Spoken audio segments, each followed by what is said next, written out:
Nice weather day in between our rainy days, so that's always good to see. As we slowly make that transition to more fall weather, we take every sunny day that we can get before the long hibernation, so to speak. Hope everyone's had a good week that has been productive, that's been free of stress, of course. We know that sometimes it's just unavoidable that it happens, but we hope that you found your ways to overcome it with as little trouble as possible. But so good to see everyone here gathering as the Lord's church to learn more and to worship. So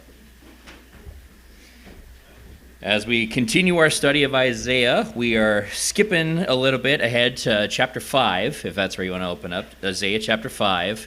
Obviously, last week we studied chapter 2, and so just for, kicks, I went and just read through verses 3 and 4, just kind of like fill in those gaps for context and such.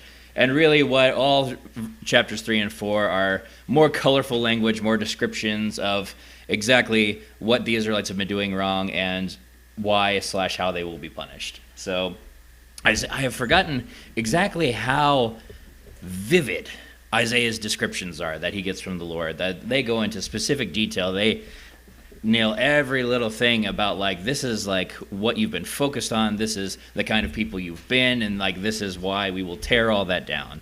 And so Isaiah is not just going, you're doing bad things are going to happen to you. They're really homing in on these things. And here in chapter 5, we're going to continue homing in on those specific metaphors and being very vivid with their descriptions. But then also Isaiah is going to offer the Lord's own rebuttal to what's going to happen here.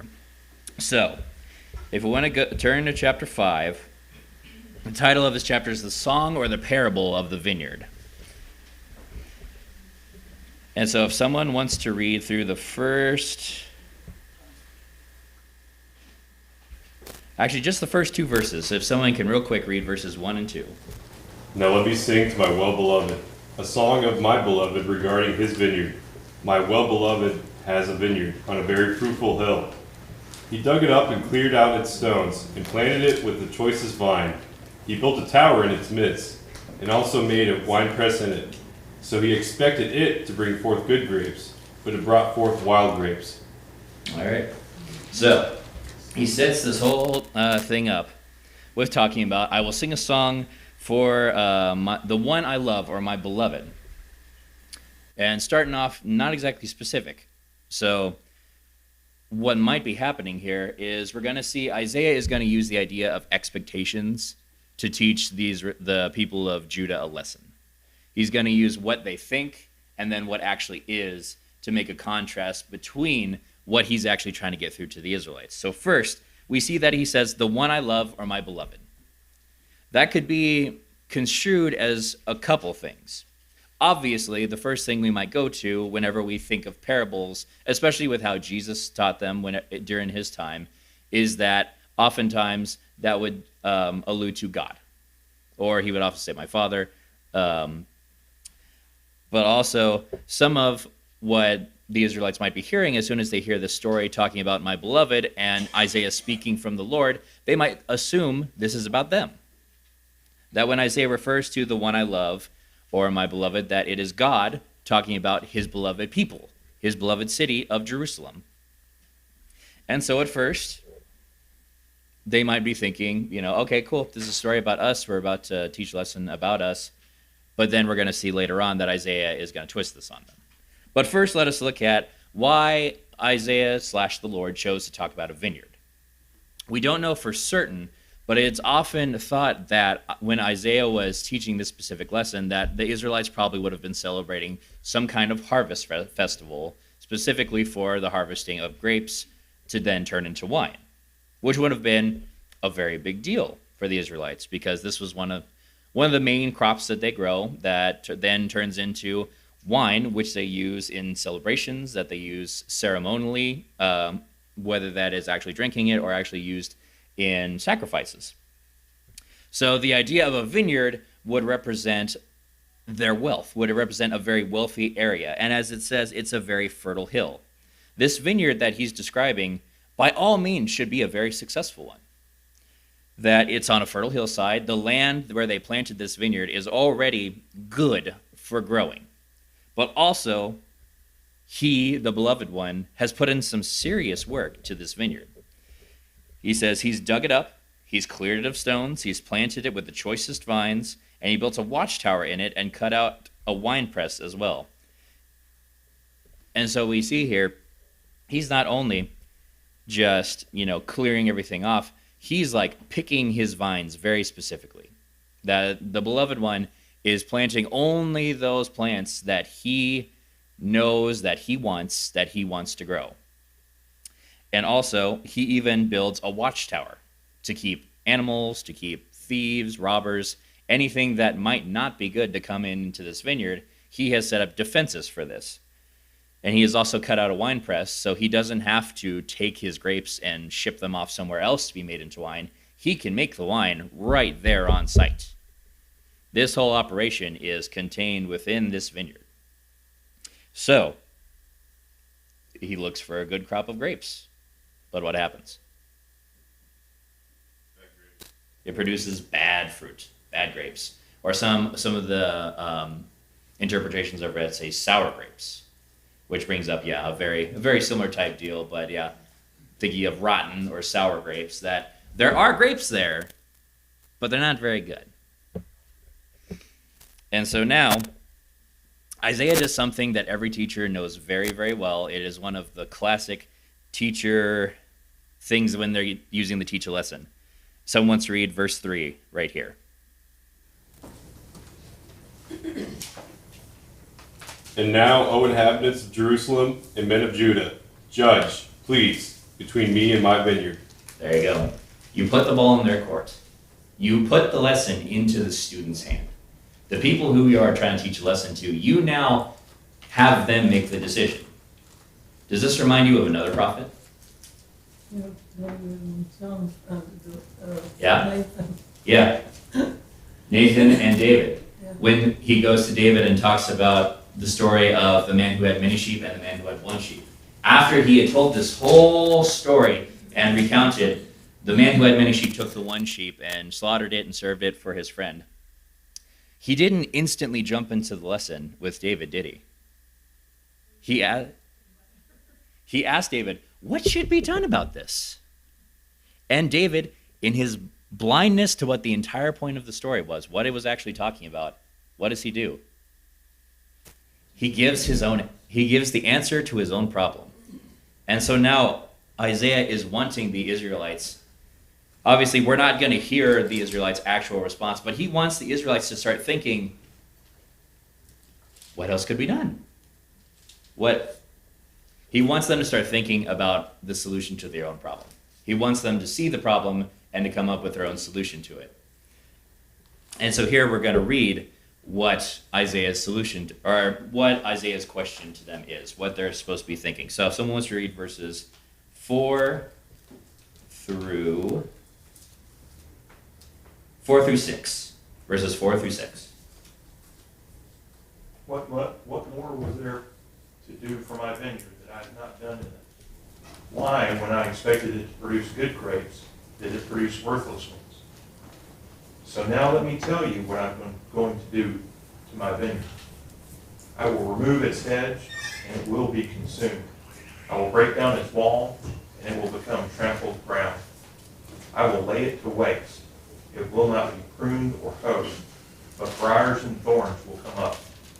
I will also charge the clouds to rain no more, to rain no rain on it.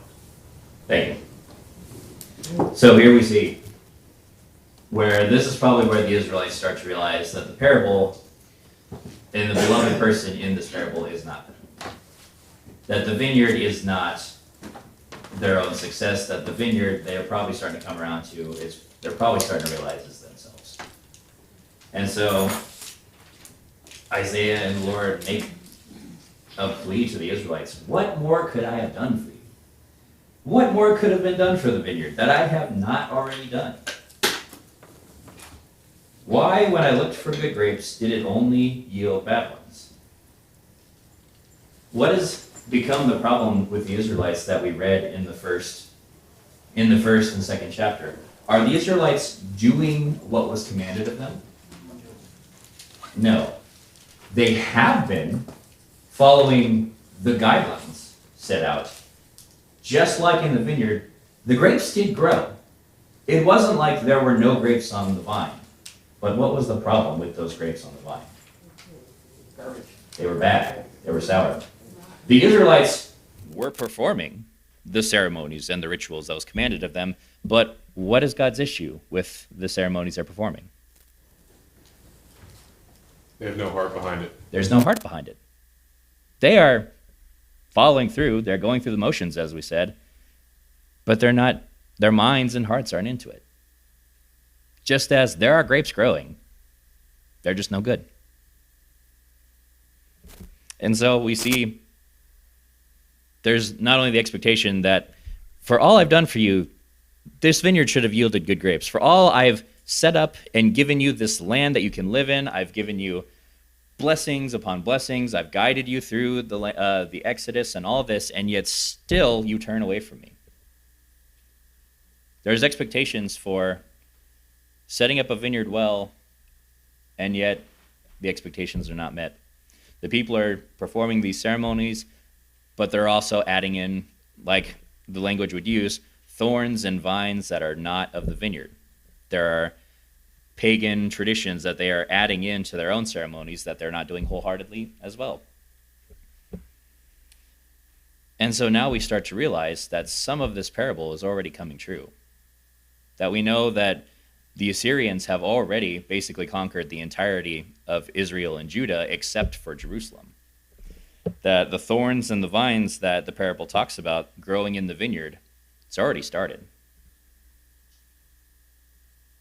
He took away its hedge, and it will be destroyed. I break down its wall, and it will be trampled. I will make it a wasteland, neither pruned nor cultivated. Briars and thorns will grow there, and I will command the clouds not to rain on it. The Lord has even taken away what might be seen as natural weather phenomenon. He says, not only am I going to clear off, like I will take the vineyard and I will clear it bare, where there's nothing growing except for thorns and things that I don't want there. And even so, I will not even let the clouds rain on it to give it some kind of reprieve. Yeah. Life will actually be. Yeah. It won't just be their faith is gone and that they're in captivity. Their lives are going to be miserable. Yeah.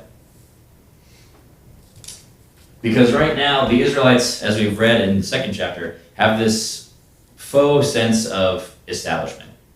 That they themselves have tried to reason that they are successful because they have money, because they have lots of food, because they have servants and all of these things. But the Lord is fixing to remind them, you are surrounded by your enemies. As you celebrate right now, the Assyrians are lining up around the city of Jerusalem to take it over and to take away the little bit that you are trying to hold on to. As so, one clears a vineyard, tears down the walls, and then everything comes in and grows. There's the bit of warning at the end, is that there will be nothing left. You still have a little bit that you are so focused on, but soon you will have nothing if you follow down this path. And then we see in verses 7 that Isaiah confirms, yes, the beloved one is the Lord.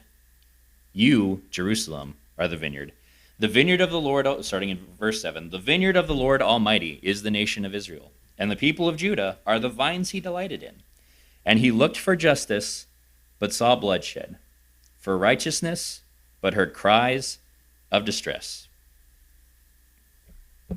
It's interesting. As I was doing some more research into the commentary, the original Hebrew words for justice, righteousness, and cries of distress are all very, very similar. If we look at the actual ancient Hebrew words, I had written them down here. The word for justice is tzedek. The word for righteousness is tzaddik. If you spell them T-Z-E-D-E-K for justice, and for righteousness, T-Z-A-D-I-K. Very similar words. But then if you look at the word for cries, specifically of distress, it is zahak. In these words, if you spoke them quickly, they could easily be confused for each other. We see Isaiah is using another, not quite a metaphor, but almost is using wordplay. That he is talking about, again, these expectations. The Lord came looking for justice, but saw bloodshed. He came looking for righteousness, but heard cries of distress. So these words, very, very similar in their actual spelling and phonetics. Is that pronunciation?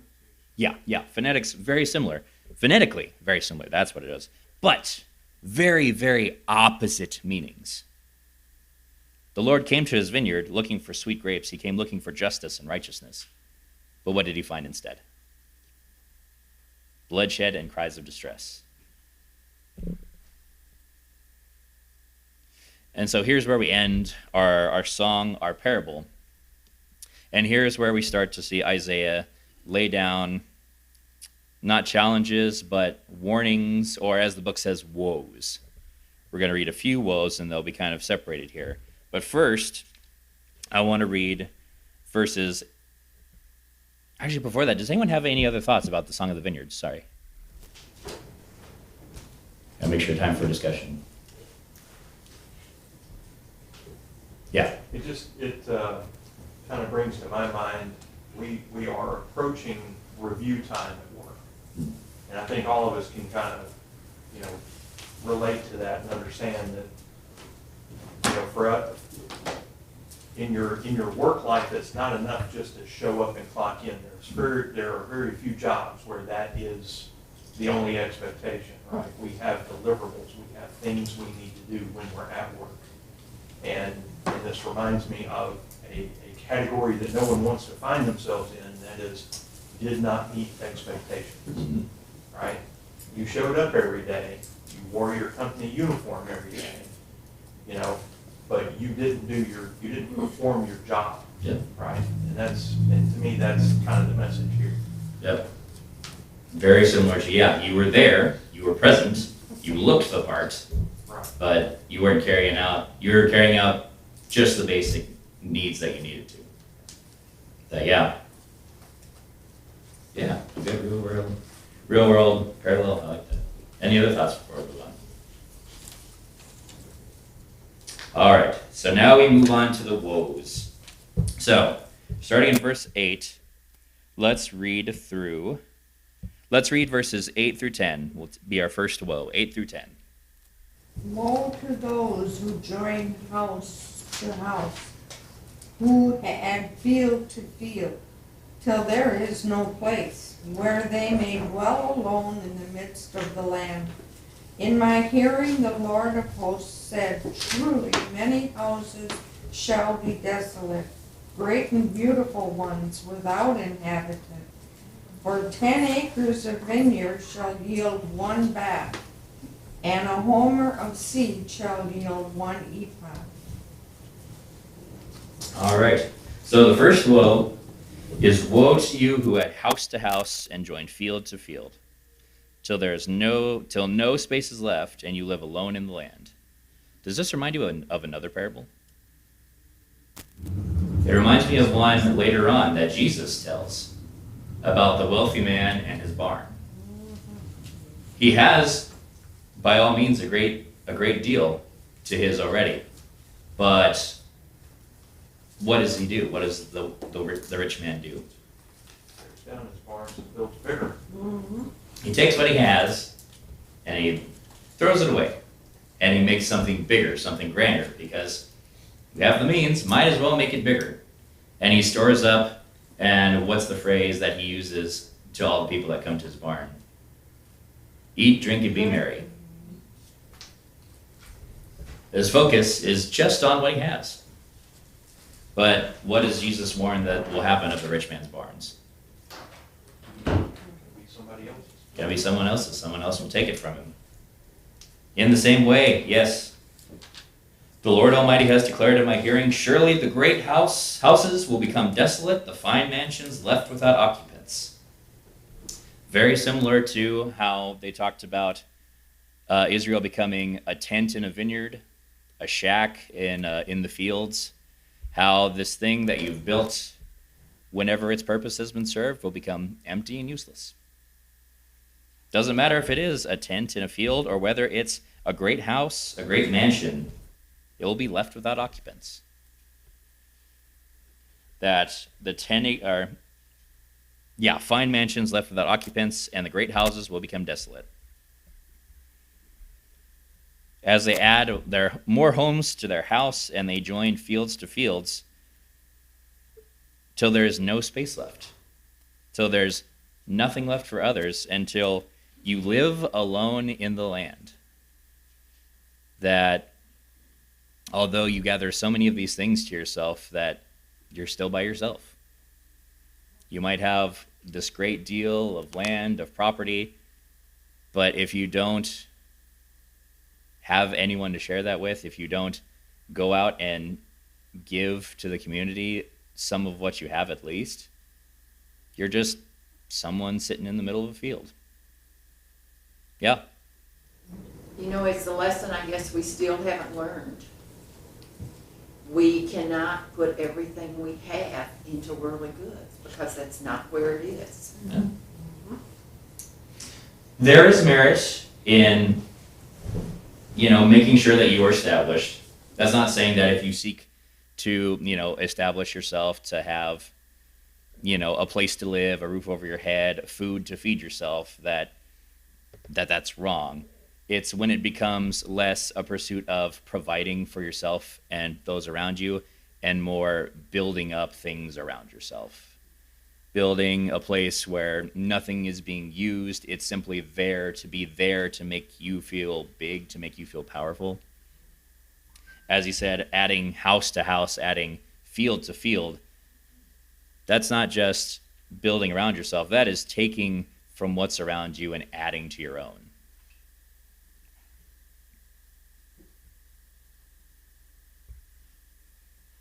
And so he says, a 10-acre vineyard will produce only a bath of wine, and a homer of seed will produce only an ephah of grain. He uses those terms as a 10-acre vineyard. I feel like I'm not very knowledgeable on like farmland terms and like what the average size of a farm is, but looking at 10 acres, that seems like a lot.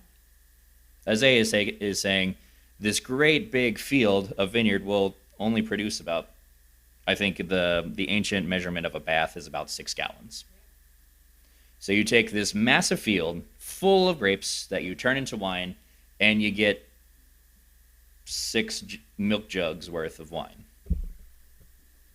And a homer of seed, which a homer, the note here says about 360 pounds. So a lot of seed will only produce an ephah, or about 36 pounds of grain. You're getting 10% return from the original weight of the seeds. Yeah. Right. You should always reap more than you sow. That is usually the rule of, yes, you put work in and you get more out of. Yeah. And so he says, yeah, you might think that what you have is a lot, but when you whittle it down to what it produces, you're not going to get much from it. And so that is our first woe. Woe to you who take more than you need, because eventually all that extra, all those things you've gathered are going to be useless, are going to be meaningless. And the great thing that you think you have is only going to be worth about that much when Judgment Day comes. Any other thoughts on the first woe? All right, let's move on to the second woe. The second woe, that sounds... Anyway, next let's do verses 11 through 12. Verses 11 and 12. Woe to those who rise early in the morning, that they may pursue strong drink, who stay up late in the evening, that wine may inflame them. Their banquets are accompanied by lyre and harp, by tambourine and flute, and by wine. But they do not pay attention to the deeds of the Lord, nor do they consider the work of his hands. Thank you. That sounds familiar. Yeah. So, starting off, The first sentence we see, woe to those who rise early in the morning. Okay, like, if we think about, the early bird gets the worm, our world views getting up early very positively. But, Generally up by 5:30 in the morning. what But you I just have my coffee and I sit and I read my Bible. and what you just said is the entire point of what Isaiah is trying to say. Why is the person who's given the woe getting up early? Go stand in line at the liquor store. Go stand in line at the liquor store to chase after strong drink, or to run after their drinks. Who stay up late at night, not necessarily a bad thing. Again, depends on what you're doing with it, because what are they staying up late to do? Drink more. Drink some more. Become inflamed with wine. Become inflamed with wine. Again, here we are seeing that Isaiah is probably teaching the people who are celebrating their most recent grape harvest. Wine, in itself, to the Israelites, is not a bad thing. It is to use ceremonially in celebrations, as we see. Jesus' first miracle is turning water into wine at a wedding. And so, wine in itself to the Israelites is not a bad thing. However, what people are doing with the wine is where the problem comes in. They're chasing after the strong drink. They are staying up late to become inflamed with wine. They're not drinking the wine to celebrate or for ceremonial purposes. They're drinking the wine because what comes with large consumption of the wine. Drunkenness. Becoming inflamed with wine, yeah. And people forget that the Hebrews, for them, it was a sin to be publicly drunk. So Oh, yeah. This is sinful nature, and a normal Hebrew would have said, yeah, one glass is enough, and that's it. Yeah, because they were partaking it because it was part of their culture. It wasn't because I like the way it makes me feel. It was, and that's interesting you bring up, that it wasn't for drunkenness. When we talk about the country of Germany, what is one thing that always comes to mind with Germany? Beer. We know it very well here in Wisconsin. We have lots of German influence, and we have lots of pubs, and there's lots of breweries, so there's lots of beer. In Germany, drinking is a very social thing. You go to hang out with your friends, you drink a beer. But the interesting thing about Germany is Germany has a zero tolerance policy on public drunkenness. If you are caught being outside and being above a certain alcohol limit, you're thrown right in prison. There's no, there's an acceptable amount that you can have in going out. A country that produces a lot of the world's beer and is well known for drinking it is very strict on drunkenness. It's part of the culture. That drinking is not to get drunk. That drinking is a social habit. And so here, yes, we very much see that the Israelites would partake in wine in certain points, but in certain quantities. And so here, the person has overstepped that boundary. That they are now inflamed with wine, they are drunk.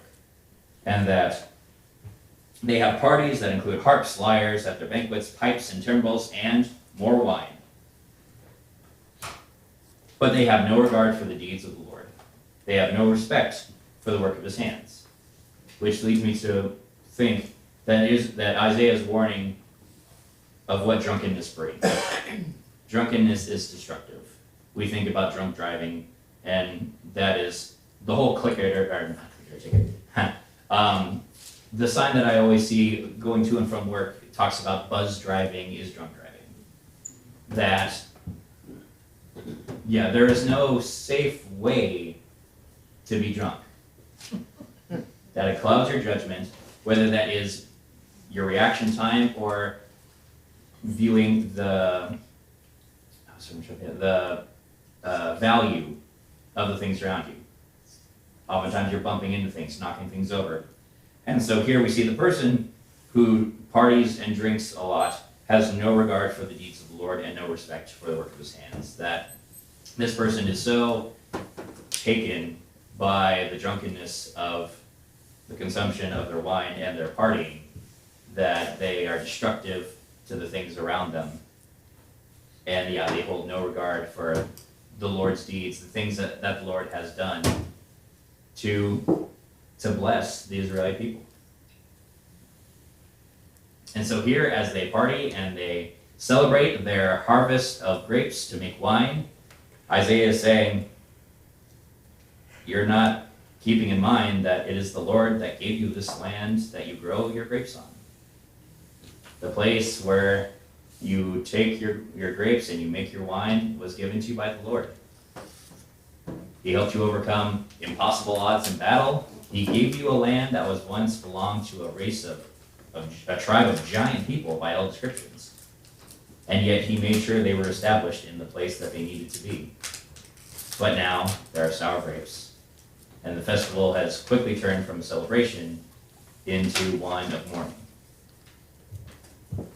And so these people who party and partake in so much wine have now turned away from the importance of what that wine represents.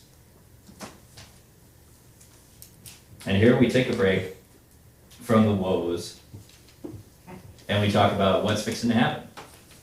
Now, what happens if you continue to follow the path that these woes have set before you? If we read verses 13 through 17. 13 through 17. Therefore my people have gone into captivity, because they have no knowledge. Their honorable men are famished, and their multitude dried up with thirst. Therefore Sheol has enlarged itself, and opened its mouth beyond measure, their glory and their multitude and their pomp. And he who is jubilant shall descend into it. People shall be brought down, each man shall be humbled, and the eyes of the lofty shall be humbled. But the Lord of hosts shall be exalted in judgment, and God who is holy shall be hallowed in righteousness. Then the lambs shall feed in their pasture, and in the waste places of the fat ones strangers shall eat. Thank you. So, it says, Sheol has, reread that phrase, when it talks about Sheol? Sheol has enlarged itself. Enlarged itself. What is Sheol? Hell. Very similar to, in the way that it is described, how the Greeks described Hades, or the underworld. That Sheol was often a physical description of the grave. That it was the place that people went once they were buried under the ground, those who did not follow the word of the Lord. Sheol has enlarged itself. He talks about, it's interesting that starting in verse 13, that some interpretations say, therefore my people have gone into exile, whereas some interpretations say, therefore my people will go into exile, for lack of understanding. Those of high rank will die of hunger, whereas some of it says those of high rank have died of hunger. And the reason for that is not the translators can't agree on what type of wording is used, is because Isaiah speaks of both. He's making sure the Israelites know, Israel has been sent into exile. Like, remember that whole northern kingdom where a majority of y'all went? It's gone. The whole kingdom of Israel, the northern kingdom, has been sent to foreign cities, for it has been conquered. And the Israel you know is no more. And if you continue down this path, my people will go into exile. That you will find the same fate if you continue down this path. The high rank will die of hunger, and common people will be parched with thirst. That has already come to pass, and it will happen to you all. Those who, when it says high rank, that they should probably be the most well-fed in Israel, and yet they die of hunger. As it says, those who think themselves above it all will find themselves hungry and will have nothing taken away. The mansions will become ruin, and all that is built up will be barren. Therefore death expands its jaws, as the NIV says, opening wide its mouth. and into it will descend their nobles and masses, and all their brawlers and revelers, as the NIV says, that there is no one that is spared from the mouth of Sheol. That down this path there is nothing but destruction and condemnation. Nobles and the masses, brawlers and revelers. So people will be brought low, and everyone humbled, and the eyes of the arrogant will also be humbled. These people who, in the midst of celebration and thinking they've got it all figured out, are being warned in so many different ways that you would hope that the point would get through. That Isaiah has gone into so many ways of saying, turn around, like come back to the word of the Lord, because all people who are arrogant will be humbled. Yeah. It makes me think of the scripture in the New Testament with the narrow road and the wide road. Yeah. You need a wide shale to host the wide road of people that took that path. Because easy is the road that leads to destruction, but narrow is the gate that leads to salvation. Because at the end of the day, yeah, it's so much easier to pick the easy path, the path of plenty, the path of doing whatever you want. And hell will open wide for you. Yeah, the mouth of Sheol opens wide. Therefore death expands its jaws, and into it will descend the nobles, masses, of brawlers, and revelers. But, as Isaiah says, the Lord Almighty will be exalted by his justice, and the holy God will be proved holy by his righteous acts. This is not Isaiah framing God as, well, he's just punishing y'all because he can. Isaiah is making the point, y'all have been warned. As we've been talking in class, the Israelites are warned so many times, in so many ways, in various colorful, different metaphors, different stories, different parables, different languages. And Isaiah says, yeah, if y'all are destroyed, the people will know that the Lord carried out exactly what he commanded. This is not some knee-jerk reaction that the Lord has decided, well, wipe the slate clean and I'll start over. This is something that has been told to the Israelites through generations. And that is why the Lord Almighty will be exalted by his justice, and why the holy God will be proved holy by his righteous acts. Because at the end of the day, if a parent warns their children, if you do this again, there's going to be trouble, you have to follow through with punishment. Because it teaches a lesson. Thankfully, parents do not have to decide whether or not to wipe their children off the face of the earth, but that there is punishment that comes with warning. And after the Lord is proved holy by his righteous acts, then the sheep will graze as their own pasture, and the lambs will feed among the ruins of the rich. Or as it says, strangers will eat in the ruins of the rich. That the basest, the lowest form of person, as would be described by the Israelites, will then be eating amongst their mansions that are now ruins, and that basically everything they have built up will be filled by animals and strangers that they don't know.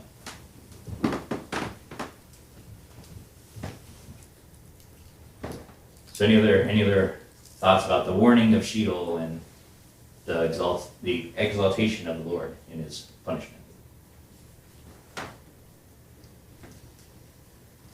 All right. So here we come to our last. We have quite a bit more. So moving back into the woes, starting in verse 18. Let us go through 18 and 19. If someone's reading verses 18 and 19. Woe to those who draw iniquity with cords of vanity, and sin as if with a cart rope, that say, let him make speed and hasten his work, that we may see it. And let the counsel of the Holy One of Israel draw near and come, that we may know it. All right. So woe to those who draw sin along with cords of deceit or vanity. and wickedness as with cart ropes. So what is being drawn along? What is being pulled forward? Sin. Sin. With what? Cords of Vanity. vanity, deceit. Falsehood, lies. Falsehood, emptiness. Yeah. They pull along their own sin with almost cords of deceit. Makes me think of they're deceiving themselves. They're making them think that what they're pulling along is not sin, that it's what they're supposed to be doing. And yet they say, let God hurry, let him hasten his work so we may see it. The plan of the Holy One of Israel, let it approach, let it come into view so we may know it. As they sit here and they drag their own sin towards their judgment, they say, hurry God, come quick, so that we may see your glory. And they don't realize that they are pulling along that which can condemn them. It's almost as if they're making fun of the Lord. Yeah, in a way. I mean, what do they think he's gonna do? They're calling him to come, and look what I'm doing, see what I'm pulling behind me, all my faults. Come quick. What do they think he's gonna do? What do they expect? Pat him on the back? Their expectations is he'll see all the sins they've been pulling and go, oh, you've really been working hard, you've been pulling that hard, okay, you can come on in. And yet, what do we know was going to happen? God's going to say, what is all this that you bring to me? Yeah, It's like, look at all the sin I paid for, instead of look at all the little sin I've committed. right. We want a smaller wagon behind us when we're going to be judged, than not the biggest wagon, saying, look, Right. look what we've asked for forgiveness for. Right, That doesn't work. yeah, To me, it also carries the idea, like they're pulling their sin as if it was cart ropes. I mean, that's work. Hmm. You have, it's laborious to pull a cart with a rope, right? Yeah. But these folks are putting in the work, they're doing it, they're dragging their stuff along with them instead of letting it go, yeah, instead of stopping, right? yeah. And the theme of these woes, as we're going to continue, is we're going to find out that the Israelites have their own morals fully twisted in their minds. As we look at verse 20, just verse 20, woe to those who call evil good and good evil, who put darkness for light and light for darkness, who put bitter for sweet and sweet for bitter. Have you ever accidentally used, if you're baking something and it calls for sugar, have you ever accidentally put in salt? Just, yes, this white powdery stuff, this is what you put in, and either you taste the batter before you put it into the oven, or heaven forbid you actually bake the thing and then you have a taste of it. And what's that reaction like? What in the world did I do wrong? The Israelites here, who are calling evil good and good evil, they are fooling themselves. They are deceiving themselves. They are pulling along this sin by explaining that, oh no, what I'm doing is actually good. They have truly deceived themselves that what they are following is something good. They have put darkness for light and light for darkness, something that should be so night and day, puns. And yet they can't even separate that. They put bitter for sweet and sweet for bitter. And here Isaiah makes it very clear. Woe to those who are wise in their own eyes and clever in their own sight. These people think themselves the top of intelligence, that I know all there is and I don't need anyone else's opinion. And yet whose opinion do they need most? God's. They think that they know better than God. That what they have built up is somehow equal to the kingdom of heaven that is coming.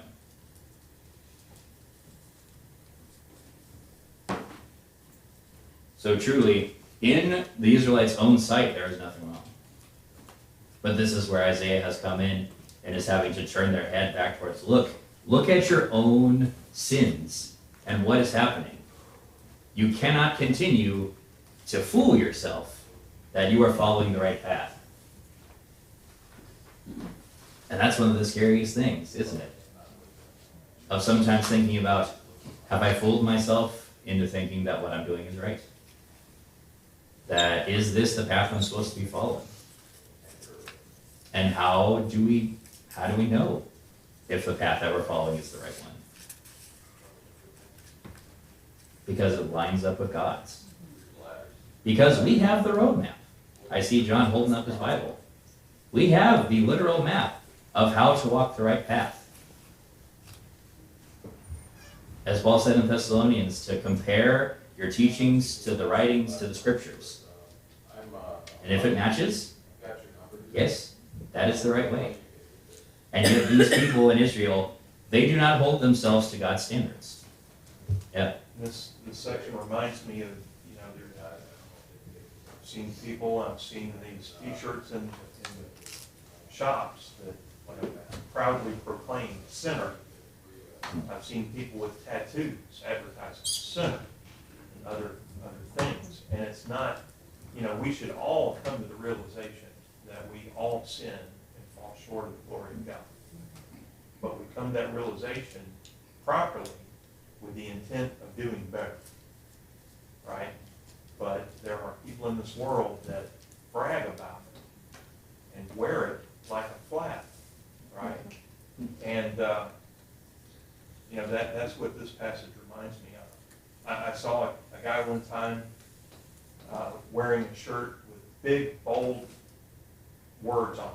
Only God can judge me.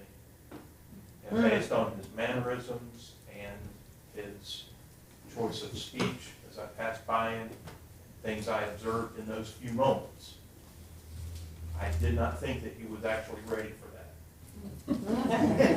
The shirt he wore, only God can judge me. That is not untrue. But oftentimes that is used in a context of, you can't tell me what to do. Exactly. You are a physical person, you can't tell me what to do, and yet they don't realize that God will judge them. That the judgment is coming. They flippantly use the phrase, only God can judge me, to follow a path that they think is without judgment.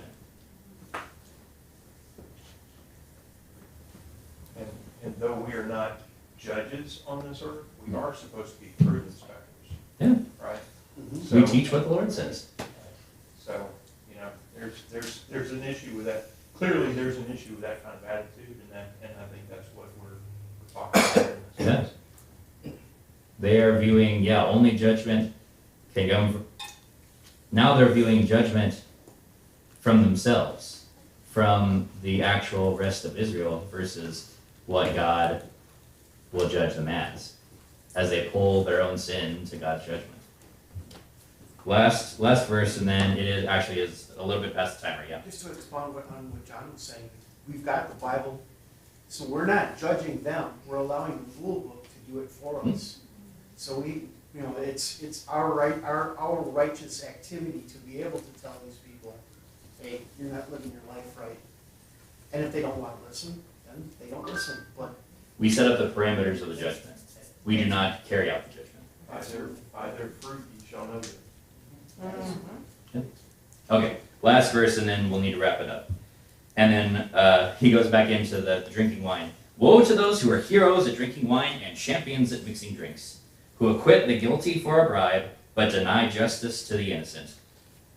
When you think of the word hero, what do you think of? Those who are strong, those who have done great deeds. And so what does it mean to be a hero of drinking wine? They're really good at it. They drink lots of it. They go to the extreme. A hero of drinking wine and a champion at mixing drinks.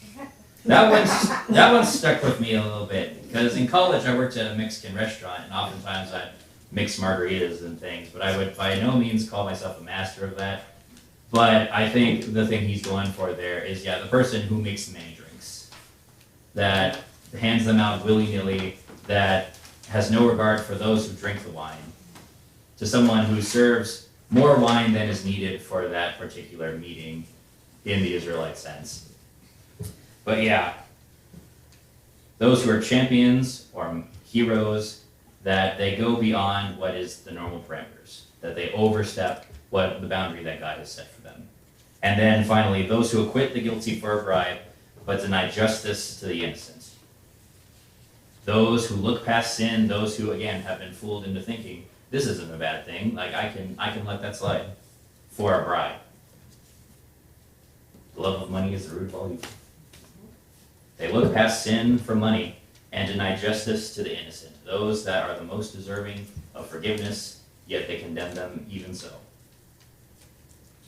And so, yeah, so our conclusion, our application for the lesson today is we have to make sure that not only are we making sure that our path is the same as the Lord's, that we are not justifying evil in our own eyes because we're too uncomfortable to see it in ourselves, but also that we do not look past even the littlest things, that we do not look past something evil because it might benefit us, that we make sure that even, as Jesus said, that which you do for the smallest of these peoples, you also do for me, that we take care of those who are in need. And so, we'll continue our study next week. We'll be moving on in Isaiah. Any other closing thoughts before we dismiss? Yeah. I just thought verse 20 is like today. Woe to those who call evil good and good evil, who substitute darkness for light and light for darkness, who substitute bitter for sweet and sweet for bitter. I mean, that's what's going on today. I mean, it's just, wow. Yeah, lots of examples, unfortunately. We have to make sure that we see past that. Yeah, That we know that what God teaches is the right and good way, and that anyone who tries to ignore that is simply has confused themselves, has fooled themselves. And that we reach out to those people to help them see what is good and what is bad. All right. Thank you so much for a good class. We went a little long, but I feel like we had some very good discussion. Thank you for a wonderful class. We are dismissed.